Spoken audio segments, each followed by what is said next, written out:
আসতে দেওয়া চলবে না। আওয়ামী লীগ আগের রাতে নির্বাচনে পার পেয়েছেন, ভোটারহীন নির্বাচনে পার পেয়েছেন। এটা নির্বাচন নয়, এটা ঈমানের গুরুত্বপূর্ণ বিষয়। আমরা জীবন দেব, রক্ত দেব, এই মোদিকে বাংলাদেশে দেখতে চাই না। কসাই মোদি, খুনি মোদি, টেররিস্ট মোদি বাংলাদেশে পা রাখতে পারবে না, পারবে না, পারবে না। যদি পা রাখে ইসলামী আন্দোলন বাংলাদেশের মোহতারাম আমির আজকে আরো প্রোগ্রাম ঘোষণা করবেন। এতে যদি সরকারের কর্ণপাত না হয়, সরকারের সমুদ্র উদয় না হয়, জানি না 17 তারিখে মোদি বাংলাদেশ আসলে কি ঘটবে আমরা জানি না। এর দায়িত্ব আওয়ামী লীগকে নিতে হবে। কত মানুষ জীবন দিবে সেই দিন দেখবেন। কসাই, বিশ্ব টেররিস্ট, বিশ্বের অন্যতম খুনি বাংলাদেশে আসার প্রতিবাদে আজকের এই বিক্ষুব্ধ সমাবেশে সম্মানিত ভাই বন্ধুগণ, আমরা সকলে জানি গত 23 তারিখে শুরু হওয়া দাঙ্গা 26 তারিখ শেষ হয়েছে। পত্রপত্রিকা মিডিয়ায় যা এসেছে তা ন্যূনতম একেবারে সামান্য আমরা দেখতে পেয়েছি। প্রায় হাজার হাজার মানুষকে হত্যা করা হয়েছে, যেটাকে মমতা বন্দ্যোপাধ্যায় বলেছে গণহত্যা। তাহলে একটা দেশের মুখ্যমন্ত্রী গণহত্যা বলে, তাহলে মনে করতে হবে সেখানে অগণিত মানুষকে হত্যা করা হয়েছে। যার অর্থ হচ্ছে ভারতকে মুসলমান শূন্য করা নীল নকশা এসেছে খুনি কসাই মোদি। বাংলাদেশ সরকারের প্রধানকে বলতে চাই, আপনার বাবার ভাষায় 71-এ পাকিস্তানিরা আমাদের 30 লক্ষ মানুষকে হত্যা করেছিল। এই জন্য আমরা তাদেরকে ঘৃণা করি, তাদেরকে আমরা ভালোবাসি না। মাননীয় প্রধানমন্ত্রী, আপনার বাবা মাজলুমের পক্ষ ছিল, জুলুমের বিপক্ষে ছিলেন, জলের বিপক্ষে ছিলেন। আপনার বাবার শতবার্ষিকীতে এমন একজন ব্যক্তিকে দাওয়াত দিয়েছেন যিনি চেঙ্গিস খান, হালাকু খানে ছাড়িয়ে গিয়েছে খুনি কসাই মোদি। যদি খুনি কসাই মোদিকে আপনি দাওয়াত দিয়ে আপনার বাবার প্রোগ্রাম আনতে চান, আমরা মনে করি আপনার বাবাকে আপনি অপমান করতেছেন, আপনার বাবার সম্মান আঘাত এনেছেন। আমরা স্পষ্ট বলতে চাই, কসাই মোদি, খুনি মোদি, টেররিস্ট মোদি বাংলাদেশে পা রাখতে পারবে না, পারবে না, পারবে না। যদি পা রাখে ইসলামী আন্দোলন বাংলাদেশের মোহতারাম আমির আজকে আরো প্রোগ্রাম ঘোষণা করবেন। এতে যদি সরকারের কর্ণপাত না হয়, সরকারের সমুদ্র উদয় না হয়, জানি না 17 তারিখে মোদি বাংলাদেশ আসলে কি ঘটবে আমরা জানি না। এর দায়িত্ব আওয়ামী লীগকে নিতে হবে। কত মানুষ জীবন দিবে সেই দিন দেখবেন। অতএব বাংলাদেশকে শান্ত করার জন্য, বাংলার মুসলমানদেরকে শান্ত রাখার জন্য, বাংলার মুসলমানদের অস্তিত্ব রক্ষার জন্য আপনাকে অনুরোধ জানাচ্ছি, আপনি মোদিকে অনুরোধ করুন বাংলাদেশে প্রবেশ না করে। মিস্টার মোদিকেও বলতে চাই, বাংলাদেশের শান্তিপ্রিয় মানুষ আর মুসলমান দেখেছ, বাংলাদেশের মুসলমানদের গর্জনা ক্লব দেখো নাই, গর্জন দিলে তোমার মতন মোদি বাংলাদেশে প্রবেশ করতে পারবে না, পারবে না, পারবে না। মসজিদে অগ্নিসংযোগ ও বাংলাদেশে নরেন্দ্র মোদীর আগমনের প্রতিবাদে আজকের এই বিক্ষোভ মিছিল পূর্ব সমাবেশের মোহতরম সভাপতি, উপস্থিত কেন্দ্রীয় নেতৃবৃন্দ, সামনে উপবিষ্ট সাথী ও বন্ধুগণ, সংগ্রামে উপস্থিতি, আপনারা বিষয়ে জানেন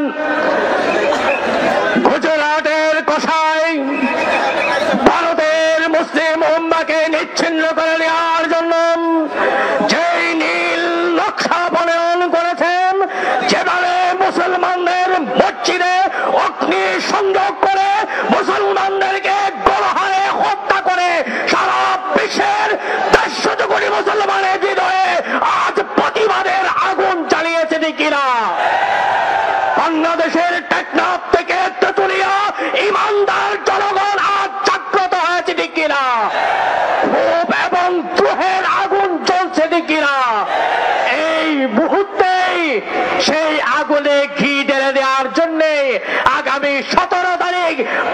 বাংলাদেশের সংখ্যাগরিষ্ঠ মুসলমানের দেশে এই কসাই 4 হাত মুসলমানদের রক্তে রঞ্জিত সেই কসাই আগমন করবে বাংলাদেশের তৌহিদি জনতা এটা কখনো এক মুহূর্তের জন্য বরদাস্ত করতে প্রস্তুত নয়। আমরা সরকার বাহাদুরকে জানিয়ে দিতে চাই, বাংলাদেশের তৌহিদি জনতার মতামতকে উপেক্ষা করে যদি মোদি বাংলাদেশে আছে তাহলে বাংলাদেশের অবস্থা খারাপ হবে। আপনি নির্বাচনে পার পেয়েছেন, আগের রাতে নির্বাচনে পার পেয়েছেন, ভোটারহীন নির্বাচনে পার পেয়েছেন। এটা নির্বাচন নয়, এটা ঈমানের গুরুত্বপূর্ণ বিষয়। আমরা জীবন দেব, রক্ত দেব, এই মোদিকে বাংলাদেশে দেখতে চাই না। বিসমিল্লাহির রহমানির রহিম। আজকের বিক্ষোভ মিছিল পূর্ব সমাবেশের সংগ্রামী সভাপতি, আজকের সমাবেশের প্রধান অতিথি ইসলামী আন্দোলন বাংলাদেশের সংগ্রামী আমির হযরত পীর সাহেব চরমনাই, উপস্থিত কেন্দ্রীয় নেতৃবৃন্দ, সমবেত বিক্ষুব্ধ ভাইয়েরা, আমরা বেশ কিছুদিন পর্যন্ত লক্ষ্য করছি প্রতিদিনই ভারতে আমার মুসলিম ভাইদের রক্ত ঝরানো হচ্ছে, পাখির মতো গুলি করে মুসলমানদেরকে হত্যা করা হচ্ছে। এক ধরনের উগ্র হিন্দুরা মসজিদ ধ্বংসের উন্মত্ততায় মেতে উঠেছে। আমরা সাম্প্রদায়িক সম্প্রীতিতে বিশ্বাস করি, কিন্তু একথাও স্মরণ করিয়ে দিতে চাই, মসজিদের সাথে আমাদের ঈমানের সম্পর্ক, মসজিদের সাথে আমাদের চেতনার সম্পর্ক, মসজিদের সাথে আমাদের রক্তের সম্পর্ক। মসজিদ ধ্বংসের এই ধারা যদি অব্যাহত থাকে, বাংলাদেশেও কোন মসজিদ থাকবে কিনা একবার হিসাব করে দেখা হয়। মুসলমান নামের ভাই মুসলমানের শরীর আঘাত করলে সেটা পৃথিবীর যেটা হত্যা গেল আমরা আক্রান্ত হই, আমাদের হৃদয়ে রক্তক্ষরণ হয়। স্পষ্ট ভাষায় বলতে চাই, এই অব্যাহত মুসলিম নিধন যদি বন্ধ না করা হয়, একবার হিসেব করে দেখবা মুসলমানরা যদি হাত তোলে হিন্দুর অস্তিত্ব থাকবে কিনা। আমরা সাম্প্রদায়িক সম্প্রীতিতে বিশ্বাস করি, আমরা অস্থিরতা সৃষ্টি করতে চাই না। ইসলাম সব ধর্মের সহাবস্থান শিক্ষা দেয়, সেই শিক্ষা থেকেই আমরা নীরবতা পালন করে আসছি। কিন্তু মনে রাখবে, দেওয়ালে যদি পিঠ থেকে যায়, ধৈর্যের সীমা যদি অতিক্রম করে, তখন হয়তো আমাদের নিজেদের প্রতি নিজেদের নিয়ন্ত্রণ থাকবে না। সুতরাং কথাবার্তা পরিষ্কার, যেই মোদির হাতে প্রতিনিয়ত মুসলিমরা নির্যাতিত হচ্ছে, যেই মোদির দ্বারা প্রতিনিয়ত মুসলমানরা হত্যার শিকার হচ্ছে, যেই মোদির দ্বারা প্রতিনিয়ত মুসলিম স্থাপনার উপর আঘাত করা হচ্ছে, সেই খুনি কসাই মোদিকে বাংলাদেশে আসতে দেওয়া চলবে না। আওয়ামী লীগ মুজিব শতবার্ষিকী পালন করবে, এটা তাদের সাংগঠনিক কর্মসূচি। আমরা জানি শেখ মুজিব আওয়ামী লীগের সম্পদ নয়, শেখ মুজিব বাংলাদেশের সম্পদ।